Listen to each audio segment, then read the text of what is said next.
Why do growing businesses love working in Slack? Let's ask Christy at Ari Bikes. Running things in Slack saves me so much time. AI summaries save 97 minutes per week. What say you, Rox from Gosney? Slack helps us build community, it helps us build connection. Your partners, vendors and customers all in one place. Take us on home, Ashley from Caraway. If we didn't have Slack tomorrow, I would explode. Well, let's not let that happen. Visit slack.com/podcast to get 50% off Slack Business Plus. Starting a business can seem like a daunting task, unless you have a partner like Shopify.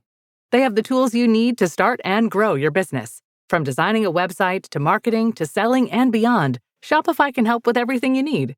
There's a reason millions of companies like Mattel, Heinz, and Allbirds continue to trust and use them. With Shopify on your side, turn your big business idea into...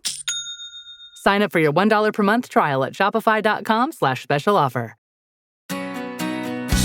Hey, it's Zach and Laura from Marriage Therapy Radio. It's a weekly podcast where we, two marriage therapists, talk through all kinds of issues related to your relationship. And we have two main goals each week. The first is to talk about relationships in a way that makes you go, huh, I've never thought about it like that before. And the second is to give you at least one practical tip or trick or tactic that you can use in your relationship right away. So check out Marriage Therapy Radio wherever you find your podcasts. And join us in making your relationship better today than it was yesterday. I'm Jessica Valant. I'm a physical therapist, women's health expert, and Pilates teacher, and my goal is to help all women feel strong, safe, and secure in their bodies. In this podcast, I'll share expert advice, facts, amazing guests, stories, compassion, and hope to help you meet your body in all seasons of life. Hi, everybody. Welcome back to Meet Your Body and one of our special Connections episodes where we just chat for a few about what's on our minds, what's on our hearts, things that I would hope we could just talk about if we were on a walk or having a coffee together. And we're looking at the end of the first week of the new year at a time that many of us are hoping would be hopeful, that we're looking forward, that we're making goals, and instead we're in another really, really hard week in the world and a really, really, really hard week in our country and in our neighborhoods and in our communities. And I just couldn't go a week without acknowledging that and just saying, my heart is heavy and I know yours is probably heavy as well. And I feel like I've been wrestling with this for years now, it seems like, but even more so now, day after day, how to stay present in the midst of all of this, how to balance my belief that we need to be good citizens, that I want to stay informed. I don't want to put my head in the sand because I don't believe that's the right answer. I want to be informed so that I can be an advocate for people who need it, for people who don't have a voice, so I can know how best to lead my family and lead my kids.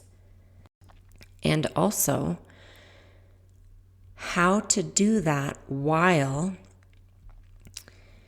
keeping my own sanity, keeping my own peace, keeping my nervous system regulated, focusing on my health, because that's a real balance. And that's a real thing I think we all need.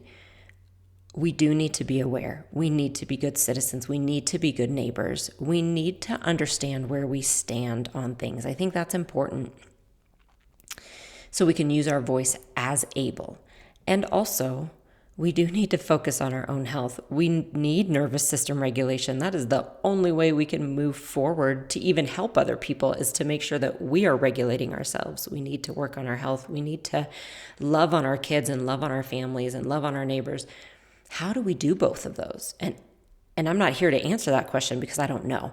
I'm telling you that's the line I'm always trying to walk right now, and to do it with integrity. And I read something interesting today from someone I follow who I have a lot of respect for.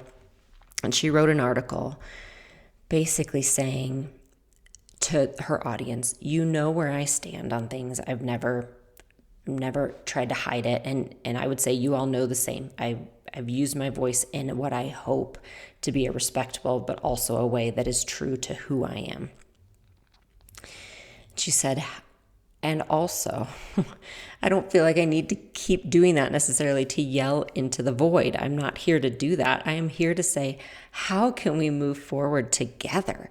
Like, how can we possibly come together as humans, as community members? How do we do that at this point when it feels like there's so much yelling, so much hate? And I see it over and over again, just in social media, just in small ways. I mean, obviously we see it in very large ways across our country right now and across the world. But also I see it over and over again in comments and in DMs that just shock me to my core, the violence and the hatred in them.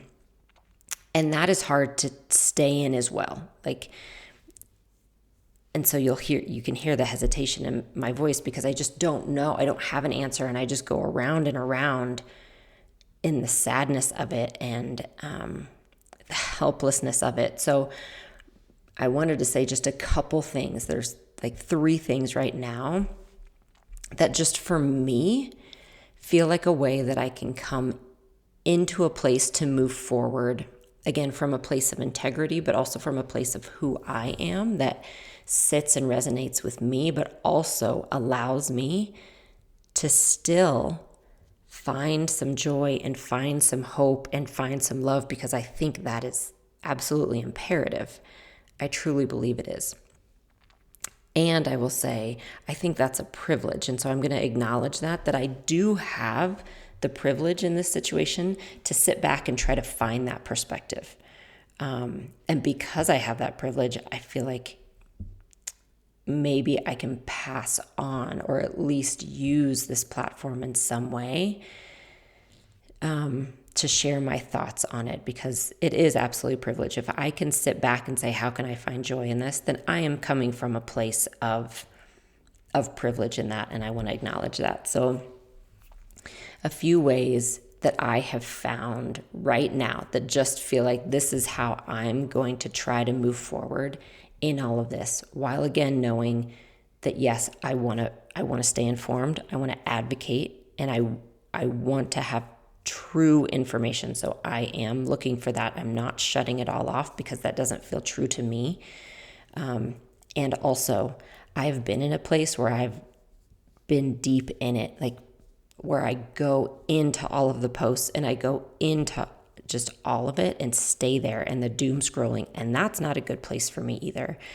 And so acknowledging that everyone is different, I am trying to find the balance between those two. So again, I can stay true to who I am and my beliefs and my values, while also being able to move forward as a mom and as a wife and as a human who has to work on her health. I need to be able to move forward there too. And so all of us are a little different on what we can take in and still be true to our values. So I am just coming from a place of what I believe is the best for me right now to do those things. But I do think we're all different. And so it is important to kind of listen to your body and listen to yourself and what is going to work best for you. I have something that's resonated with me that's helped me. There's a few people out there who've talked about how we all react differently to these situations, and we can all serve or help in different ways. Some people are going to volunteer. Some people will use their voice on a big platform. Some people are going to educate. Some people are going to go into their communities and help there where they can. Some people will come into their homes and just double down on the love that they give their kids or their parents. Some people are going to try to find more joy. Some people will support small businesses. Some people will protest. Some people will pray. Some people will work on voters' rights. Hopefully you hear me saying we all have different roles that we can play, and we don't need to fit someone else's role. You don't need to do what someone else is doing, and I don't think that's expected, because we all are different. We're in different places in our life, and we're different people with different gifts and different values. And so I just want to point that out, that has been helpful to me when I try to compare myself to others and think I need to be doing more, And then realizing that I can give myself grace to say, I am doing the most that I can right now, where I am and the role that I play. And that might change in years, and we will, right? I mean, I would expect us to change over time as our situations change. But those are just a couple thoughts I had. So for me, how I am feeling when I feel very helpless, when I feel devastated at times and heartbroken at times, and paralyzed at times. These are the three areas I am going to realize I can do in that moment. I can do that hopefully will make a difference in that moment. One is to raise up my kids.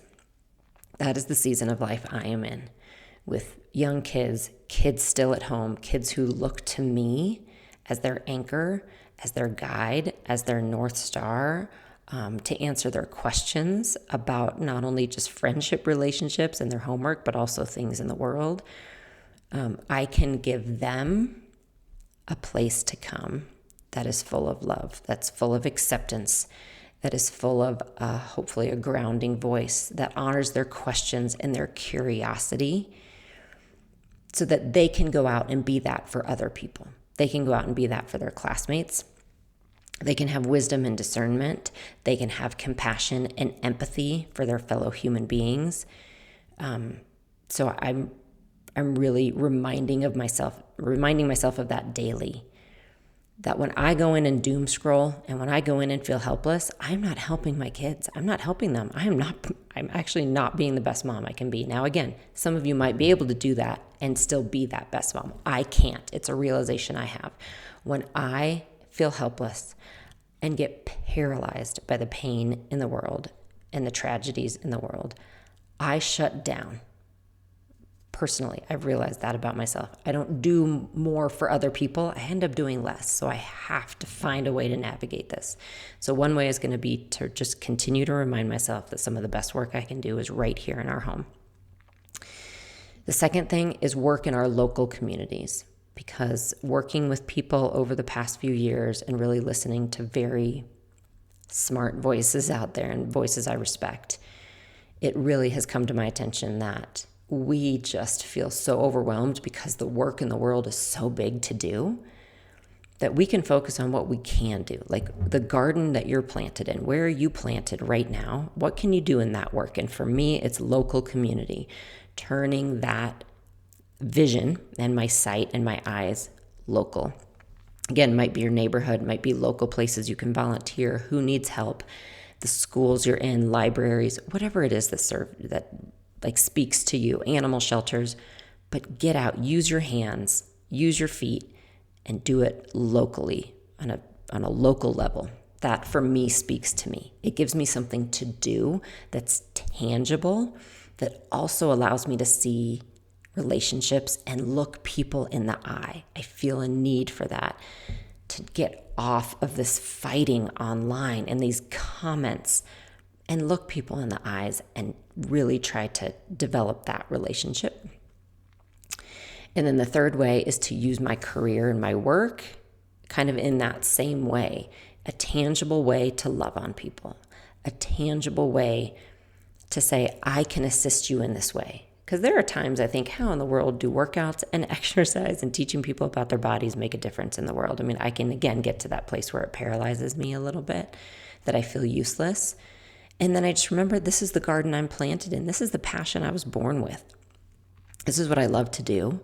And I have seen the powerful results that happen when I can, again, look people in the eyes, whether it's through a screen, whether it's through a class I teach, whether it's one-on-one, whether it's the emails I get, and realize that hopefully by empowering people in their own bodies, they can then turn and again, be a better citizen, a better human, a better person to those around them. It's just like throwing a rock in a lake and the ripples go out. And I don't know where the ripples go, but I have to believe that the ripples make a difference and help in the long term. And so those are kind of the three areas that I am coming back to when things feel hopeless, when things feel overwhelming, when I just don't know what to do.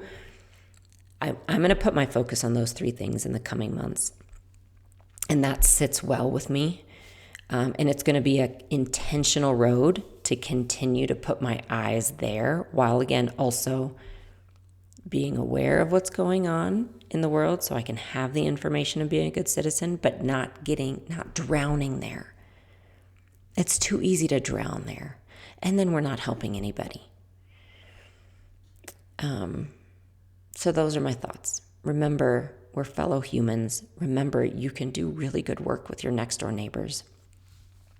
You can develop those relationships. Looking people in the eyes, I believe, is so much more powerful and supersedes any comments and vitriol you see online. And I would love to hear how you're doing right now. I'm sending my love to you. I'm sending just community to you so you know you aren't alone. And I will talk to you soon. Thanks so much for listening today. I would love it if you could take a moment to subscribe, rate, and review this podcast. It means a lot to us and it helps our content get out to more women who need it. You can find more of my resources at my website, jessicavalant.com, or find me on YouTube at Jessica Valant and Instagram at Jessica S. Valant.